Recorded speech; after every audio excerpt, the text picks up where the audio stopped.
This is Donkey Kong. He is probably one of the top 10 earliest video game characters of all time. Maybe top 8. But anyways, his recent game, Donkey Kong Bananza, is one of the reasons why. Really, there's one good reason why the game is so good. It's the levels. The levels are so good. It's so like, every single one of them is good. And today in this video, we're gonna rank them.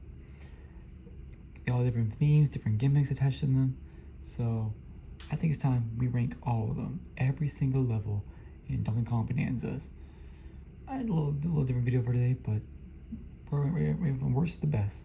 Without further ado, let's get into the bottom one, which is number 17. Starting now. First one being the divide.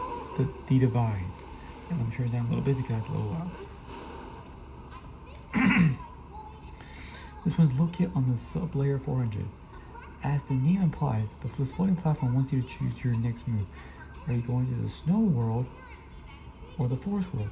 Because of that, it's kind of uninteresting, as you can pretty much clear it in like 10 minutes. But once again, that's the point of this world.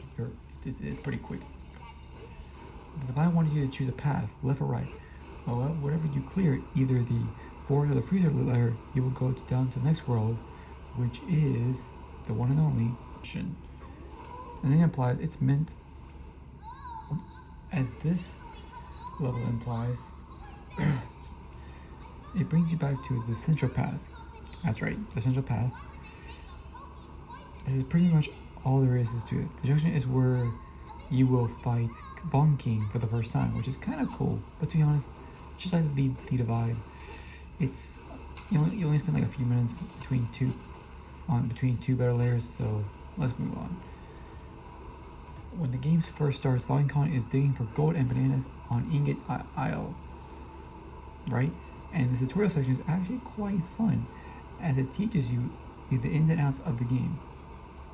But it's kind of limited. After you beat the final boss, you will get to go back to the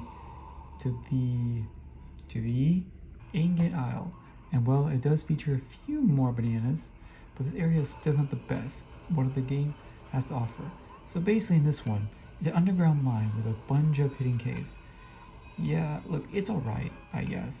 In the depth of sub-layer 1000, we will find the one and only fill layer. In this one, as the name implies, the layer is pretty much filled to the brim with a lot of ground stuff.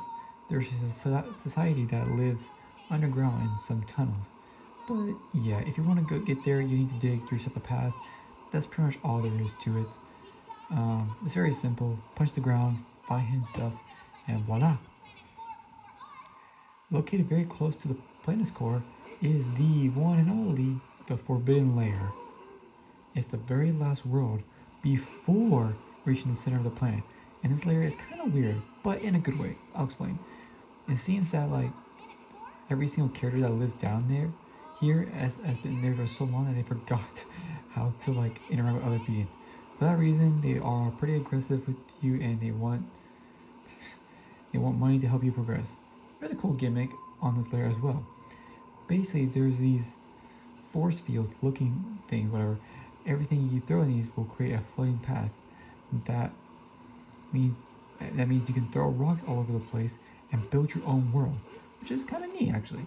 The next stop is the one and only forest layer. This one's actually quite cool. So at first, it's your typical forest level with tons of trees, roots, and poison waters to dodge. But you'll soon realize that this layer features more than that.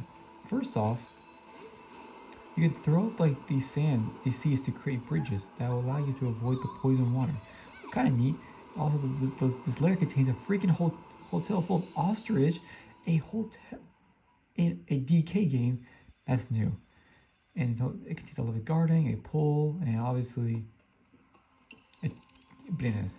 Yeah. As you go deeper in the sublayers, you'll find more poison water and dangerous red vines. But thankfully, this is the area in which we get the ostrich banana power up here.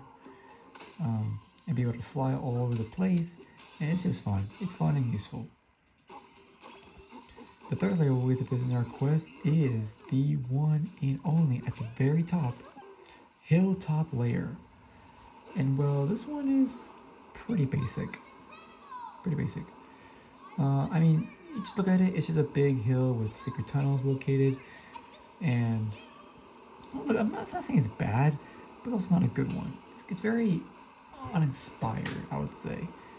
I think the reason why this is so huge and empty is because the game teaches you how to chuck surfing, which works and works and all. And I don't think we needed an entire area dedicated to this one single move. You know how you say it's all about the journey, not the destination. Well, this one applies to this applies for this layer here. What I'm talking about? The planet core. This is the final stop of the quest, and well, it feels more like a final level than it does a layer. Basically, the Kremlins have taken control of the planet core, and you'll have to fight them and go down various minecrafts until you reach King K. Rool. This means you'll have to fight tons of enemies and go through several challenges. But the sense of exploration is completely missing from this one. And once again, let me say that it's not a bad thing. That's the point of the final level. But in a game that's all like about fighting secret tunnels and punching through mountains, it's everything like a Mario-esque, if that makes sense. It's pretty rad to see the classic Kremlin enemies, and even their death sound is the same as the Donkey Kong Country series. That's a big W in my books. Hey, while we're on the topic of classic DK things, let's welcome another layer here. The Racing Layer. A layer that has been built by my good old friends Diddy Kong and Dixie Kong. Basically, they fell down the various layers and got kind of bored, so they built themselves a racing track. Or, yeah. They're organizing Ramby races. This makes no sense, but I love it. Yet again, it's a very simple layer and you'll clear quite fast, but it's so original. You get to ride a Ramby and race against Diddy Kong and Dixie. And I mean, how cool is that? Winning the race will lead you on top of this really cool looking trophy too.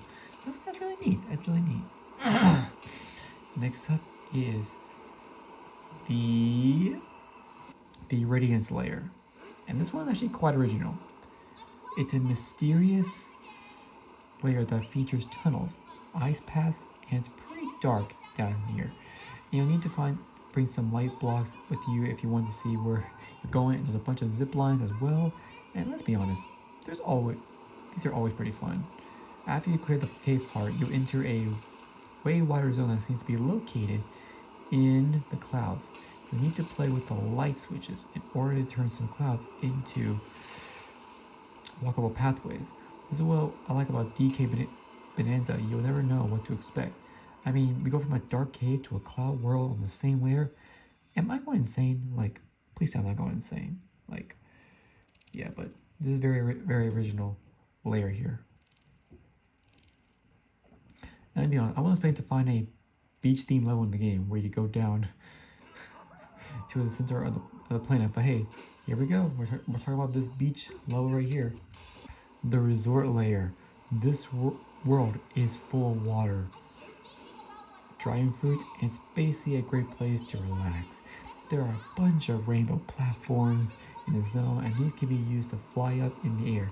And trust me, you'll want to do that. Trust me, please, you want to do that. If you want to get all the bananas, it's kind of a shame. We can, if you want to get all the bananas, basically what I mean is if you want to like fly up, and you want to do that if you want to get all the bananas. So do that if you want to get all the bananas.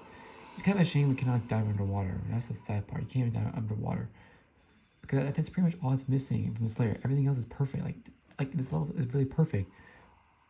The perfect weather has been replaced completely in the next world. Welcome to the Tempest layer, home of the thunderstorms and infinite rain. This place is the opposite of the Resort layer, as it's not a place to relax at all. Thankfully, after navigating your way through the storm, you'll reach the home of the elephants, and at least there's a roof that protects us from the rain here.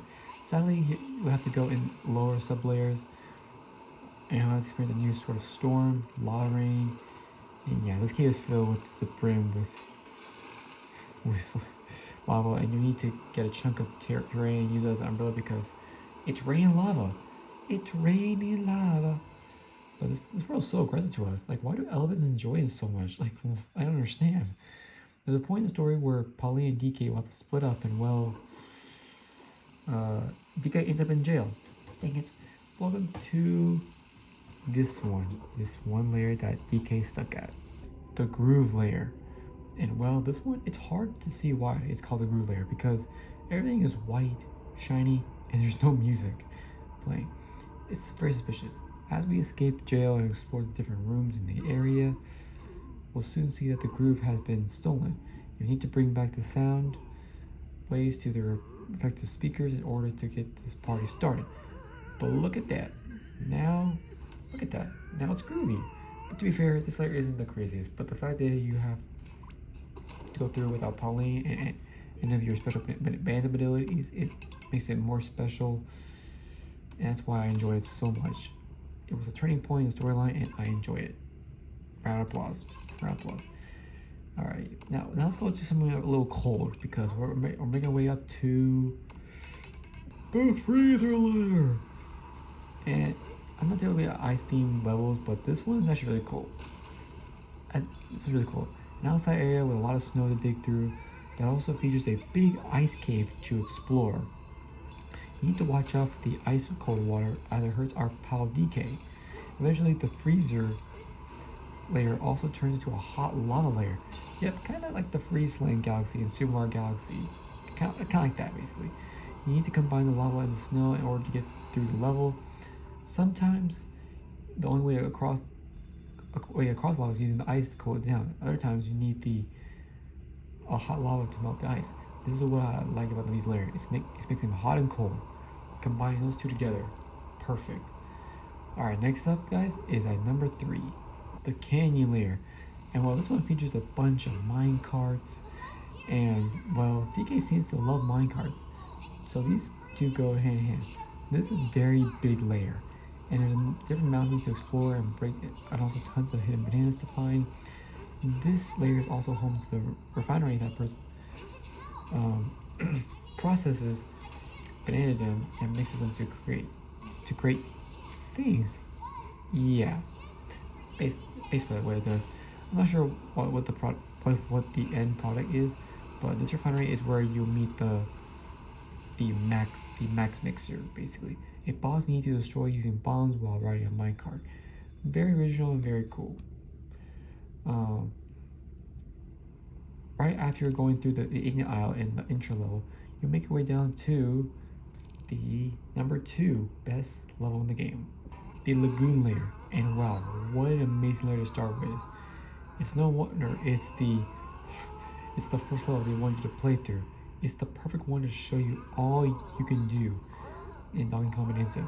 Digging tunnels, fighting enemies, exploring secret caves, fighting angry enemies, getting your first DK Bananza ability. Those are all the things you do on this layer. It is a tutorial layer in a way, but it never feels like one. And the reason why is because it doesn't need to stop teaching you anything.